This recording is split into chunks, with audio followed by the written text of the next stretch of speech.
What's up, chess player? Why do you play chess? Do you want just to get some fun? Do you want to achieve a certain goal? What do you want to achieve with chess? Let me know in the comments, it's gonna be very interesting for me to know. But for me, I play chess to get something cool, to play against some very strong opponents, and today I want to share with you the pinnacle of my chess career so far, the tournament game I have played against Fabiano Caruana, the world's #2 chess player for the last pretty much 10 years.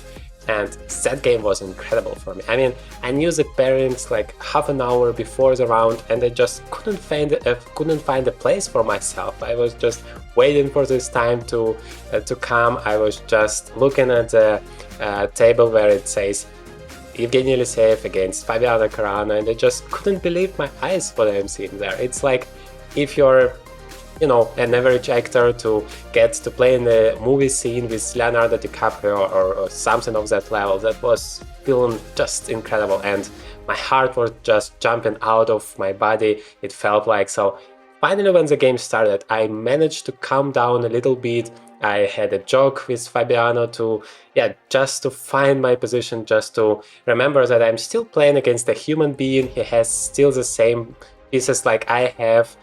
I even have the white pieces, by the way, and well, I should just relax and play what I like to do what I like to do, to play chess, to play this game, because I don't want to just lose with the misery. I want to show my chess, I want to show what I'm capable of. So let me show you this incredible game when I was so near to the goal. So let's take a look. I played as white, like I mentioned, and that was the King's Indian defense.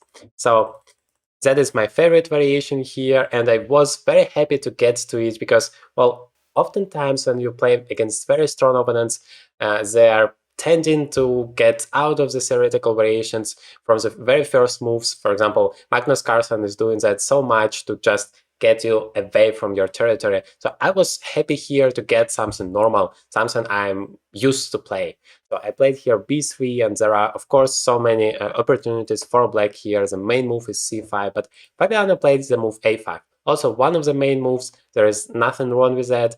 The pawn is trying to, create some pressure here immediately. At least I thought so, but Fabiano didn't want to continue with a4. He played c6 instead, and c4. I felt like, okay, we have a completely normal position, what I'm used to have, so that's gonna be fine for me. Bishop f5, knight c3. I'm just developing my pieces, and of course, I want to prepare the move e4 at the right moment. But Fabiano says, well, no e4 for you, because I'm gonna play knight e4 and I'm gonna block it.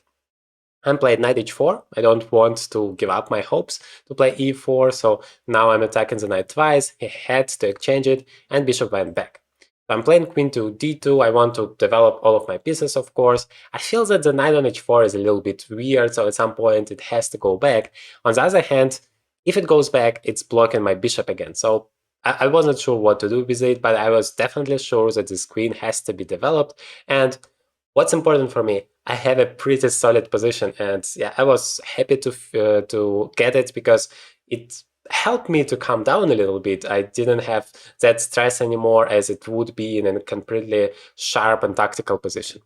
So a4 has been played, and here I wasn't sure what to do. Should I play the move b4 and try to stop the entire activity down? Probably I should, but somehow it felt for me like it's okay, because I remember this variation from the theory, and there you should just ignore this pawn along the a file and continue your plan in the center. But at this exact position, I really had the opportunity to play b4, and unfortunately I didn't. I played the move e4, which allowed Fabiano to take it there on b3 and create a small weakness here on b3. So it was better to go b4 here, and then look at this pawn on e4. It doesn't really do anything. Next move, I can play a3 just to stabilize the position, and I still have my plan with the e4 move. So there is literally no downside, but for some reason I probably just forgot about the existence of this move. So takes, knight a6, knight finally goes back to f3, and now c5. I'm playing d5 because, once again, that is the idea I know should be executed, but well, those pawns are not that great anymore, and this b3 can be a weakness, and there are b5 plans, so I got something to worry about. The engine says the right move was here e5, which is much more difficult to understand because, well, there are so many captures here, but it's okay. Even here I can take with the queen instead of bishop, even though it feels very weird, but all of my pieces are very active, and that is why it is justified.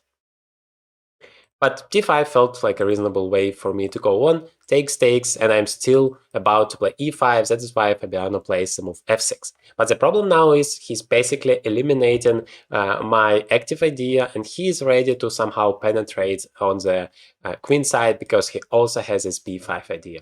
So I wanted to transfer my knight to stop that. After knight b4, I played knight d3 and just exchanged it.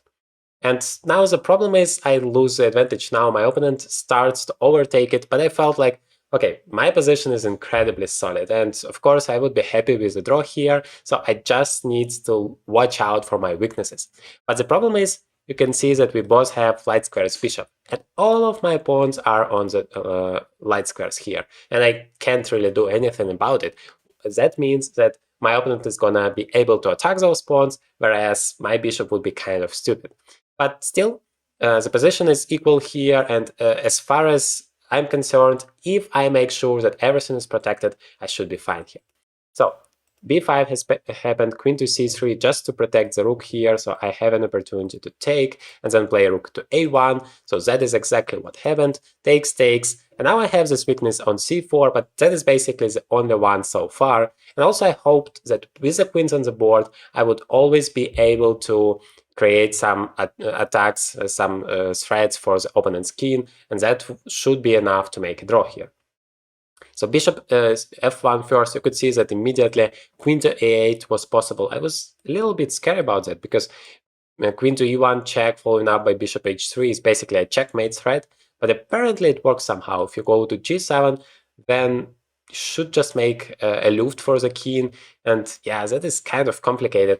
Remember that it was a rapid chess, so both players have 15 minutes plus 10 seconds increments for each move, so yeah, I still had quite a lot of time. I had 10 minutes here, so I wanted to really make sure that I'm solid. I still am keeping up this queen a8 option, I thought at least, but my opponent plays bishop to a4, now shutting down the entire idea.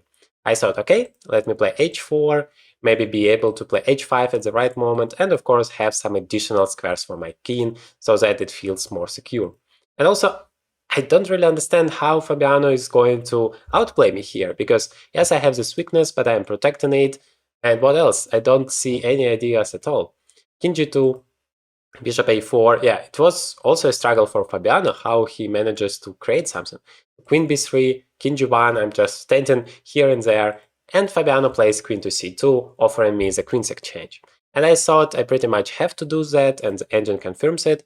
And now we have the bishop's endgame, and I thought, okay, it's 6 against 6. Yes, I have all of those pawns on the light squares, so he's gonna attack me, but as far as everything is protected, that should be fine for me. So I played f3, which is a great move here, and g5. Yeah, g5 is a very tricky move, because if you take it and allow your opponent to create a passer along the h-files, that could really change the position entirely. But if you play h5 on the other hand, that is also not great because of the move g4, and now basically the entire pawn structure is collapsing, and even though the evaluation is still fine, I believe in a practical game this position is very difficult to hold. So I came up with a solution here to just ignore it first, and then to take on g5 and play g4 immediately. What it makes is make sure that h5 is not creating any passers for black. I mean, you can do it, but I'm gonna just take it, block the king, no passers, no problems for me. And the bishop is, of course, making sure that all of the pawns are protected here. King f6, king to e3, king to e5, bishop back, bishop d1, nothing special going on. But here, when Fabiano played the move king to f6, the critical moment in the game happened, because I noticed I have an incredible looking tactical idea with the move e5.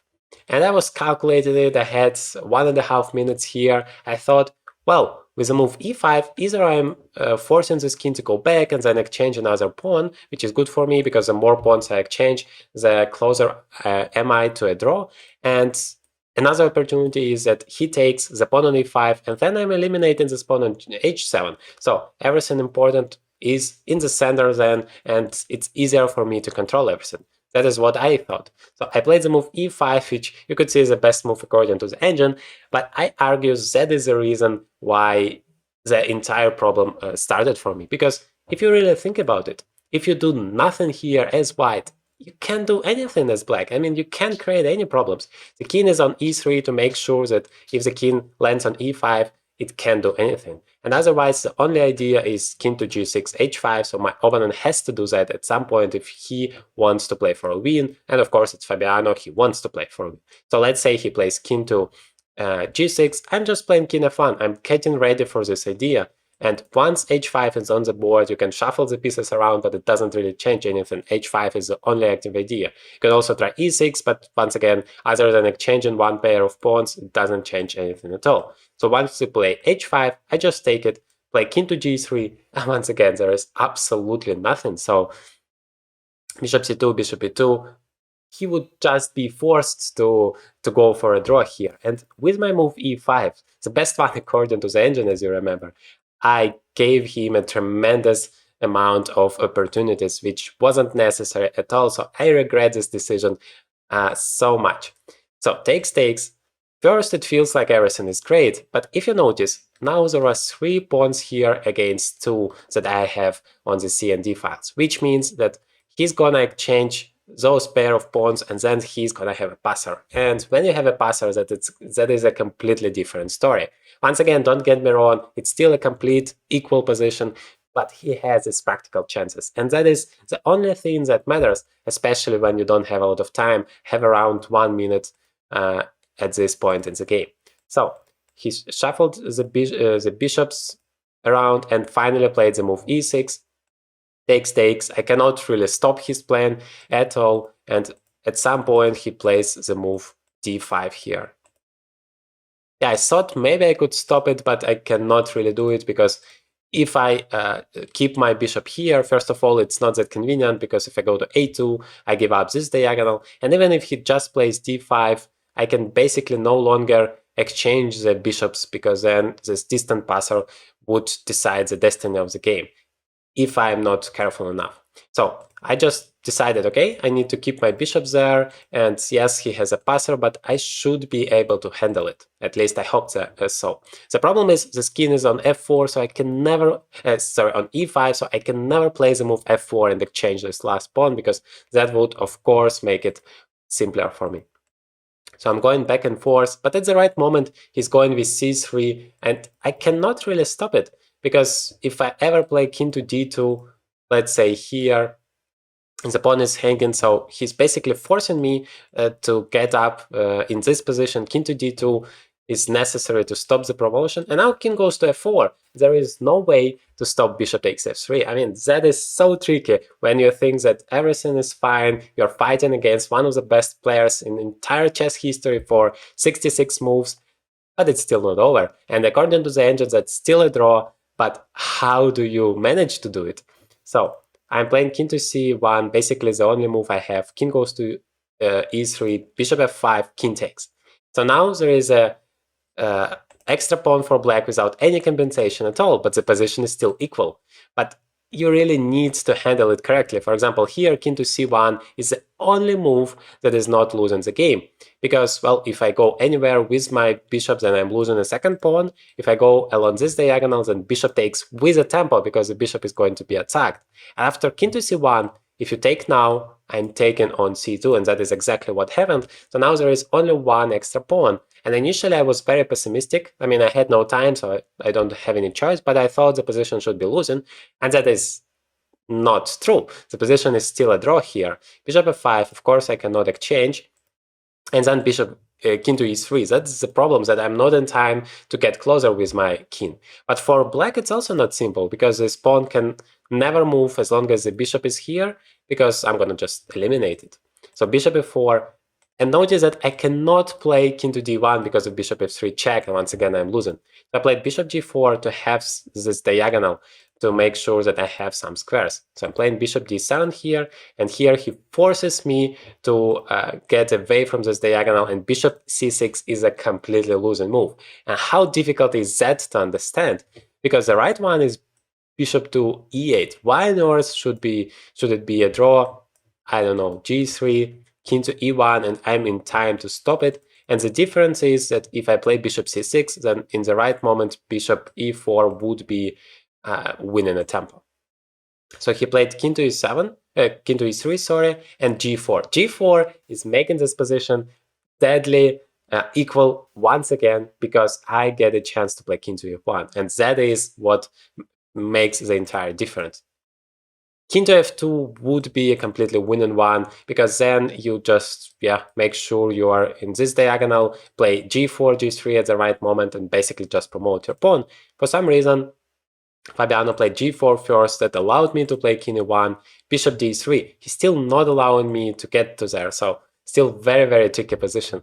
But as I remember, it's a draw. And the right way to make a draw here, I made the right move, bishop to g2, just physically stopping the bishop e4 idea. And that is the critical position. Because if you play bishop e4, all I need to do is just play king f1, and there is no way to win this as black, because if you take, I just go here, and that's a well-known opposition, so a dead draw. So Fabiano is trying to do some last tricks here. I have 30 seconds, so I'm incredibly nervous, and I just shuffling the pieces back and forth, not understanding what's going on. And here is a critical moment. All I need to make a draw is just pick any squares along the diagonal, except for the g2 one, because bishop g2 is losing now. It's after bishop d3 that Zugzwang, I don't have any moves to save the game. So the reason is, if you go here, then once the bishop is on d3, then I'm going to g2, and once again we have the same position, which is a draw.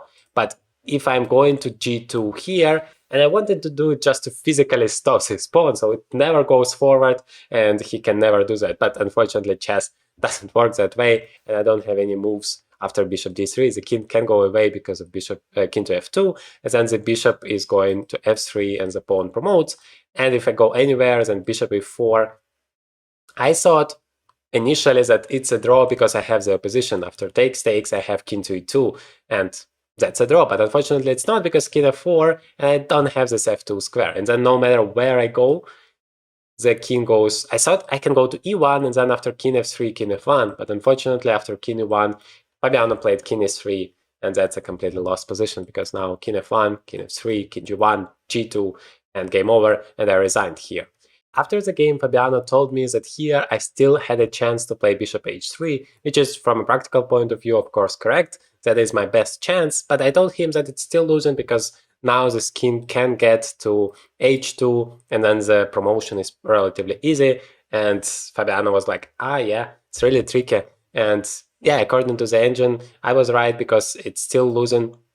King goes to f3, and then bishop goes away, because basically you don't have any moves. You can go away with the king because of king f2, and bishop e6. Now, not g2, because g2 is just losing the entire advantage. After takes, king f2, and that's a draw. But instead, just king g2, and you go to h2, and then no matter what white is doing, you just push your bishop all the way to g2.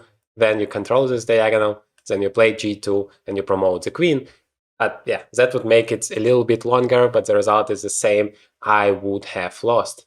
The critical mistake is here, bishop to g2, and that is so painful. I mean, that is literally the last idea. If I would have understood it, that I need my bishop on g2 only when the bishop is on d3, then it's an immediate draw. It doesn't matter if I have 5 seconds or 20 seconds in this position.